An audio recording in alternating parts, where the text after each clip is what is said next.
Kozhikode medical കോളേജിലേക്ക് മരുന്നും surgical ഉപകരണങ്ങളും വിതരണം ചെയ്യുന്ന വകയിൽ ലഭിക്കാനുള്ള 90 കോടി രൂപയുടെ കുടിശ്ശിക ലഭിച്ചില്ലെങ്കിൽ ജനുവരി 10 മുതൽ മരുന്ന് വിതരണം നിർത്തുമെന്ന് സംഘടനകൾ. കഴിഞ്ഞ മാർച്ചിന് ശേഷമുള്ള തുക ഇതുവരെ ലഭിച്ചില്ലെന്നും ഭാരവാഹികൾ പറഞ്ഞു. ഞങ്ങൾ ഈ 10-ാം തീയതി മുതൽ ജനുവരി 10-ാം തീയതി മുതൽ സപ്ലൈ നിർത്തിവെക്കാൻ തീരുമാനിച്ചിരിക്കുകയാണ്.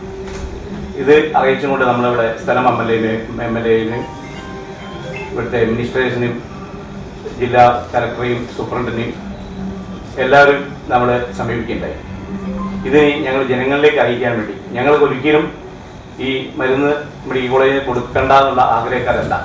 ജനങ്ങൾ ബുദ്ധിമുട്ടാതിരിക്കാൻ വേണ്ടി ഇതുവരെ ഞങ്ങൾ സഹിച്ചു. ഇനി ഞങ്ങൾക്ക് മുന്നോട്ട് പോകാൻ കഴിയാത്ത ഒരു സാഹചര്യമാണ്.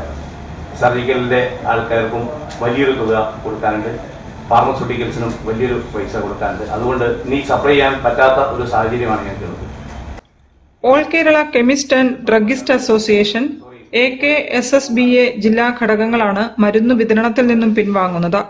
ന്യായവില മെഡിക്കൽ ഷോപ്പുകളിലേക്ക് 80-ലേറെ വിതരണക്കാരാണ് മരുന്ന് നൽകുന്നത്. ഇവർക്ക് 9 മാസമായി പണം ലഭിച്ചിട്ടില്ലെന്ന് AKCDA president TP Krishnan, secretary C Sivaraman എന്നിവർ അറിയിച്ചു. കഴിഞ്ഞ വർഷവും ഇതേ പ്രതിസന്ധി ഉണ്ടായപ്പോൾ മാർച്ച് 31 മുൻപ് കുടിശ്ശിക തീർക്കാമെന്ന് ഉറപ്പു നൽകി കരാർ ഒപ്പിട്ടിരുന്നു. എന്നാൽ ആ തുക പോലും ഡിസംബറോടെയാണ് കൊടുത്തു തീർത്തതെന്നും മാർച്ചിന് ശേഷം മരുന്ന് നൽകിയതിന്റെ തുക ഇതുവരെയും ലഭ്യമാക്കിയിട്ടില്ലെന്നും ഭാരവാഹികൾ പറഞ്ഞു. News bureau, Kozhikode. അരയാൽ മരങ്ങളെ ലോകവ്യാപകമായി സംരക്ഷിക്കുകയെന്ന ലക്ഷ്യത്തോടെ പ്ലാന്റ്സ് അവർ